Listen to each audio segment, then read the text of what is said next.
Hello world, today is May 18th, 2024. My name is ChilleDeCastro. I'm a journalist who's been wrongfully convicted and locked up in the Clark County Detention Dungeon in Nevada. I'm an innocent man who's been put in jail for filming a cop, and that is the extent of any so-called crime. It's absolutely preposterous that I'm in here, and while I'm in here, you're going to be led by people who are going to mislead you. People are going to try to scare you and say things that simply don't have any constitutional merit or value. They just don't. So I've asked the people to petition the court, and as you should, I have a hearing coming up for the appeal brief that's going to be on July 10th, 2024 in front of Judge Michelle Levitt. The court should be petitioned to release me and to grant my petition to be released. It's called an appeal petition. So that's what it is. Everything filed in the court is a petition or a writ. And anybody who tells you you cannot petition the court is a charlatan, and they're misleading you. You know, I can sit here and tell you that the world is going to turn to mush tomorrow, and then I can sit and give you the validation as to the reasons why the world is going to turn to mush tomorrow. And it can make perfect sense to you. Just like Don LaPree's multi-million-dollar real estate deal. If you buy his videos, you're going to be a millionaire in the real estate market. You remember Don LaPree? And he sat up there, and how many millions of dollars did Don LaPree make, telling you, if you get my system, you're going to be a millionaire next year. Just follow my steps, and you're going to be a millionaire too. And so someone can sit up there and say, I'm credentialed, and I know. Well, let me give you just a little bit of a rundown on the history of petitioning in America. July 14th, 1798, President John Adams signs the Sedition Act that says that any sort of obstructing a federal law or for publishing malicious or false writing about the government or the military will get you locked in jail. The Sedition Act does not last. It's going to fall because it's illegal. The First Amendment gives you the right to petition, and I'm calling for you to petition the court to release me because it's perfectly legal to petition the court. July 29th, 1835, an entire boatload of abolitionist material goes from New York down to South Carolina in Charleston. What do? They burn it. They burn all the abolitionist material. That's on July 29th, 1835. Well, then on December 2nd, 1835, Andrew Jackson, in his annual address to Congress, calls for banning the petition of slavery literature. And then this is the big push right now to get slavery abolished in our country was in the early 19th century. So then on February 4th, 1836, the racist Senator John Calhoun says that it's not the right of the federal government to ban mailing petitions. It's up to state law. That state law can ban the mailing of petitions.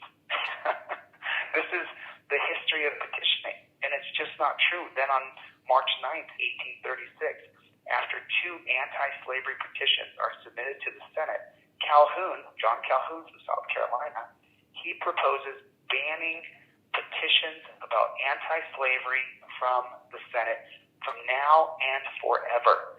Now, the Senate is going to strike that down, but the House has not heard the bill yet. And what are we talking about? We're talking about the House of Representatives in the United States government in 1836.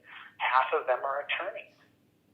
May 18th, 1836, Henry Pinckney of South Carolina, he proposes the gag rule that you ban all petitions, resolutions, memorials, propositions, or papers relating to the subject of slavery on the House floor. May 26th, 1836, the House passes the gag rule that says you can't put any petitions into the House that have anything to do with interfering with slavery. December 27th, 1836, John Calhoun from South Carolina argues that the states reserve the right to ban abolitionist petitions in order to prevent the federal government from becoming a vehicle of anti-slavery activity. Calhoun says that D.C. banning slavery is a direct assault on the institution of slaveholding states. Are you listening to what Calhoun is saying? That it's a direct assault on the institution of slaveholding states that you're going to petition and say that you can't have slavery. What about the slaves? Isn't it a direct assault on human freedom, on human dignity? So then February 14th, 1838, John Quincy Adams, in protest of the gag rule, sent 350 anti-slavery petitions to the House of Representatives. 350 to the direct members of the House of Representatives, because John Quincy Adams has a right to petition the House of Representatives and tell them that slavery is an abomination and it should be banned. The House passed the gag rule on May 26, 1836. Well, then in 1838, February 14th, on Valentine's Day, John Quincy Adams sends in 350 anti-slavery petitions. August 18th, 1846, the Wilmot Proviso. David Wilmot submits petitions to the House. Slavery will be banned from any U.S. territory, including in the state of California. At this time, though, remember, California is not going to become a state until 1850. August 8, 1846, the Proviso document, he's saying that you can't have slavery in the U.S. territory called California. What is he doing? He's submitting a petition. February 15th, 1847, anti-slavery forces in the House once again passed a measure in the House via petition to ban slavery in California. What are they doing? They're petitioning the House of Representatives. The House of Representatives has already said they don't want to get a petition, but they got a petition anyway. It is your First Amendment right to petition the government to redress the government. September 20th, 1850, Congress banned slavery in the District of Columbia. How do they do that? Through a petition. A petition is submitted to the House, and then it is signed. Congress banned slavery in Washington, D.C. How do they do that? Through a petition. It's all about petitioning. June 15th, 1917, the Espionage Act that says if you say anything bad about the government, you're going to get a $10,000 fine and 20 years in prison. They're trying to shut down the press. They're trying to shut down petitioning. Throughout the history of our time, there were martyrs who stood on their rights for petitioning. Just so you know, Charles Sinek would go to prison, and in Sinek versus United States, the Supreme Court upheld the government's right to put him in prison for petitioning. They said if there is a clear and present danger to law and order, then your civil liberties can be curtailed. Your very first liberty at birth is your right to speak. You're born into the world screaming. June 28th, 1940, the Alien Registration Act. All Japanese Americans on the West Coast are to be put in internment camps. That's a more direct assault on freedom. But I just wanted to go down a list of the history of petitioning in our country. And you have a right to petition, and you should petition the judge who's going to hear the appeal on July 10th, and you should petition that biased Judge Ann Zimmerman, who's unprincipled, who hasn't put anybody in jail for obstructing in the past 5 years that we know of. And she should be redressed by the people, because what she did is abhorrent, unprincipled, and biased. And there's nothing wrong with telling her that. I will say it out loud 1,000 times, and I'll have it printed, and you can hear me say it. There's nothing wrong with saying the truth to the government. Your voice cannot be silenced, or we do not have freedom. If you can't speak up against injustice, then what do you have? That is the definition of a tyrannical government. Listen, I'm a passionate person. I believe in everything that I'm saying because this is the law. These are the rules. Now, you can get a charlatan to stand up there and say, oh, you know, I'm not against Chille, but I'm not for Chille either. I want everybody to listen to me. Remember what YouTube is about.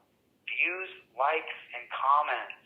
That's what it's about. Everybody's in competition trying to get everybody to listen to them. That's the way it is. But they don't have a mission. What's our mission here at Team DLZ? Overturn Terry versus Ohio. Stand on our First Amendment right to petition, speech, press, and assembly. That's our mission here. And now I'm supposed to abandon the mission because you have some charlatans saying, oh, Chille could get charged with crimes because here's how the court could see it. Yeah, I can tell you right now, we could get hit by a comet next week. There's a comet coming through space, and let me tell you why. It's very probable that we could get hit by this comet tomorrow. And I could sit up here and give you all these different, charts and statistics and graphics and say, oh, yeah, look at this. And, oh, by the way, the world is flat. I can tell you 1,000 reasons why the world is flat. You ever watch a flat earth video? They'll sit there and convince you. By the time you're done watching, you'll leave it and go, man, you know what? There's got to be, it could be flat. And then there's this little science called trigonometry. And if you know anything about trigonometry, then you know the world cannot be flat. If you know anything about how satellites work around the world so you can watch MTV, then you know that the world could not be flat. That it would have to be a gigantic conspiracy by every single country in the world throughout the history of time to pretend as though you don't have to triangulate satellites so that you can get reception in Zimbabwe. That's how it works. Listen, am I allowed to say that I dislike the judge who was biased and unprincipled? Yes, I dislike that judge. I dislike her for cheating me. Yes, I dislike what she did. I'm allowed to say that. Now, I'm not going to threaten her. I'm not going to do anything that's illegal. I'm going to ask that the people petition the court and say that this is biased, unprincipled, and I shouldn't be in jail. If you want to petition the judge who's going to hear the appeal brief on July 10th, you could petition that judge and say, Mr. DeCastro should be let go. His sentence was ridiculous. And there's nothing wrong with that. If you want to petition the governor and say, release Mr. DeCastro in the name of justice immediately, you can petition the governor. If you want to petition the biased, unprincipled Ann Zimmerman, you can petition Ann Zimmerman. And I will not get in trouble. Me calling for millions of people to petition anybody is not illegal, and I cannot get in trouble for it. No matter how much some suit and tie, some charlatan stands up there and tries to say, no, listen to me. Here's how the court could see it. Yeah, the world is flat, and Halley's Comet is going to flatten us all. And I can convince you of it if I just sit here long enough and say it enough times for you to believe it. But it's not true. And if that is the case, then I'll take the charges, I'll be a martyr, and I'll fight for my freedom, and eventually I'll get out of here, and I'll win millions of dollars because you have the right to petition. I have the right to call for petitioning. You understand? All right. I don't want you guys to be afraid, and don't listen to charlatans. Remember, while the real, genuine article is locked up in a dungeon, you're going to have fakes and frauds who try to take my place. That's a fact. The void has to be filled with something. I'm not there. So that's why these little, what do you call them? Underground dwellers who crawl from underneath the rocks. They come out, and if they say my name, well, then people are going to listen to their channel. People are going to watch their channel. And what do they care about? That they get likes and views and comments. We are about mission over here. And one of our missions is our First Amendment right to petition, press, assembly, and speech. Do not allow your speech to be turned off because of a charlatan. Chille's going to be charged with crimes if you send in a petition. No, I'm not. I am not. That's not true. That's a lie. Send in your petition.